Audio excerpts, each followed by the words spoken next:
Hi, I'm Joe Feeks, editor of Pig Health Today, and with me is Dr. Joel Nerem from Pipestone Veterinary Services in Pipestone, Minnesota. Thanks for joining us, Joel. Thanks, happy to be here. And normally when I talk to you guys at Pipestone, it's about a disease, but today we're going to talk about something called coopetition.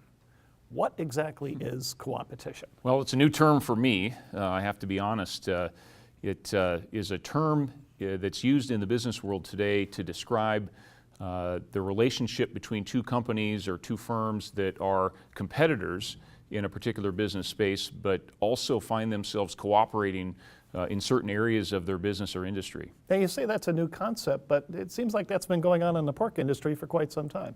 Well, it's probably a concept that's been going on that we've been applying or using, but I don't think we've really understood what the term was until today. And I think it is very relevant to the pork industry and how we have cooperated with each other, and I think it shows us ways that we can move forward with more cooperative efforts while we still compete in a very competitive industry. Now the presentation you're referring to, of course, was the one at the 2017 Leman Conference. What exactly were the key messages from that presentation?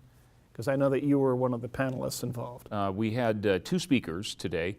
The first was Noel Williams from Iowa Select Farms, and Noel gave some examples within the swine industry where we have cooperated in the past. He gave some examples of where and how we should continue to cooperate, but then also acknowledged the fact that we have different businesses, we have different models, we have different interests at times, and so there's going to continue to be competition. And so he really did a nice job of laying out the reality of the industry.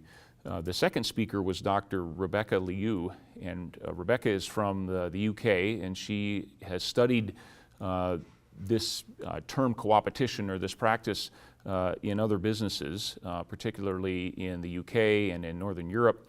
And she had some examples more from an academician's point of view and someone who studies these kinds of things, and really brought in some other if you will, abstract sort of thoughts and approaches to it that I think helped inform our discussion. And then finally, in the end, we had a panel discussion where that I participated in, and the audience was given an opportunity to ask questions of the panel and to further explore this, how it's being used in various companies within the industry. So what did you learn from it?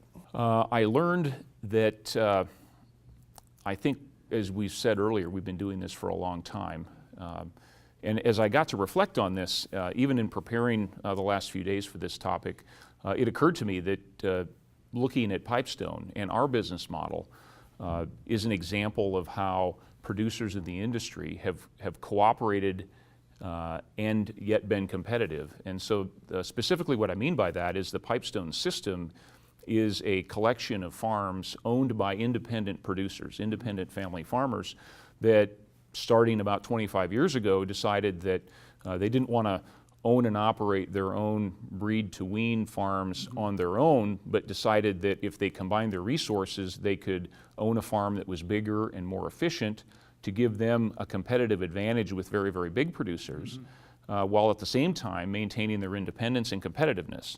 And so essentially competing producers joined together and hired our company to manage their sow farms in a way that is coopetition.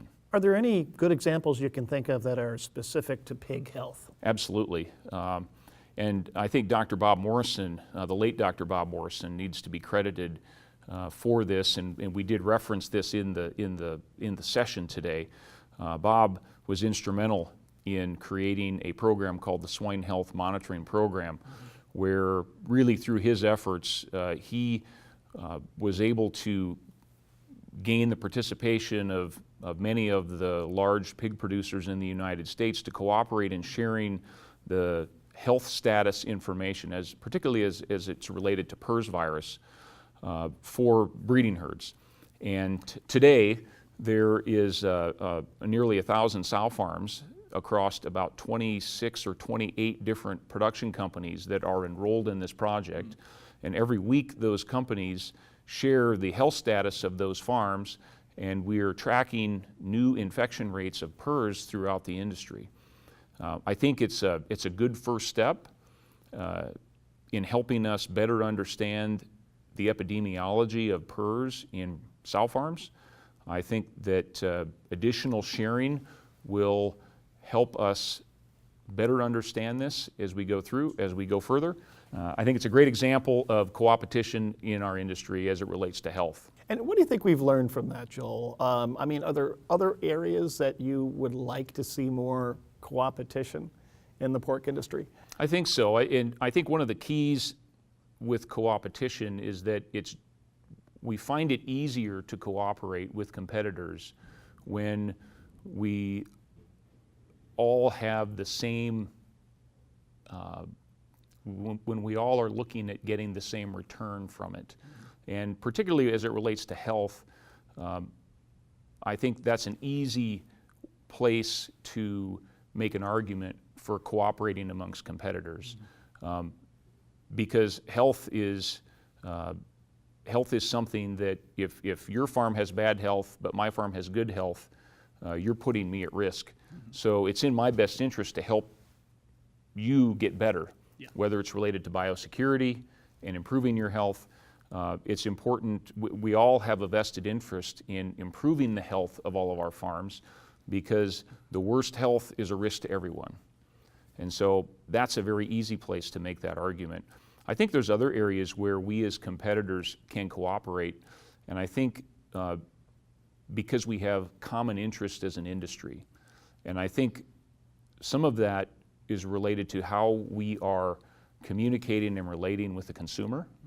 It's all in our best interest to keep pork as a product of choice, as something that is desirable to society, and we need to make sure that we're working together to communicate and promote our product as being safe and wholesome, and that the things that we're doing on farms are sustainable and in the best interest of the animals and society. And thinking about it, I mean, when you just take a look at the program of the Leman Conference or the AASV Conference, you've got different practitioners from competing practices, you've got different animal health companies, you've got different universities, which in some ways are competing with each other, but they're all sort of coming together for the common good. Absolutely. And today, there's lots of great examples here at the conference. Many different veterinary clinics or production companies that are here presenting research findings. There's a number of companies that today conduct their own internal research, whether it's related to health, whether it's related to production.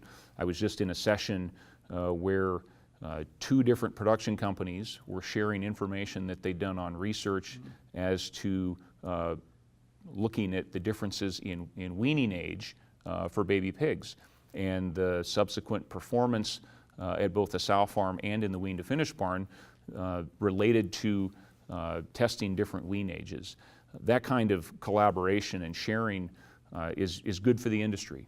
It's good for all producers, and it helps us build that knowledge base that we can work off of together. Well, I learned a new word today, coopetition, but I guess the spirit of it doesn't surprise me because I've been in the pork industry for a long time and been watching you folks share information that's really benefited the industry. Yeah, I think it's, again, we learned a new word, but discovered it was something that we'd be doing for quite a while. I think that's well put. Which is as a testament to the people that make up this business. Okay, we've been talking about coopetition with Dr. Joel Nerem from Pipestone Veterinary Services in Pipestone, Minnesota. Thanks again, Joel.